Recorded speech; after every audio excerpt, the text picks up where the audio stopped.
কাজ পেয়েছি হচ্ছে আমি অনেকগুলো মানে আসার পরে আমার আশেপাশে যা আছে বাঙালি দোকান বা হচ্ছে শপ টপ যা আছে সেখানে আমি গিয়েছি প্রত্যেকটা জায়গাতে, যে গিয়ে গিয়ে হচ্ছে কথা বলেছি, আমার অনেকে নাম্বার দিয়ে আসছি।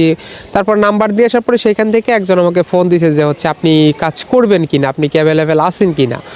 তো তারপরে হ্যাঁ আমি বলেছি হ্যাঁ আমি অ্যাভেলেবেল আছি। তারপরে এইভাবে হচ্ছে আমি জবটা পেয়েছি। তো আপনারা আসার পরে জিজ্ঞেস করেন যে হচ্ছে জব কীভাবে পাবো। জবটা পাওয়ার সিস্টেম হচ্ছে আপনি আসার পরে সমস্ত জায়গাটা ঘুরবেন, যত ধরনের শপ আছে স্প্যানিশ বাদে, এশিয়ান, পাকিস্তানি বলেন, ইন্ডিয়া বলেন, বাঙালি বলেন, সব জায়গায় যাবেন, গিয়ে গিয়ে বলবেন যে জব আছে কি না হচ্ছে আপনার।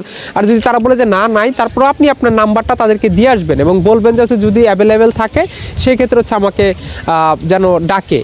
এক ভাই হচ্ছে রসুন বিক্রি করতো, তার হচ্ছে একজনের সাথে কথা বলতে বলতে সে বলছে যে আমার রেস্টুরেন্টে কাজ আছে।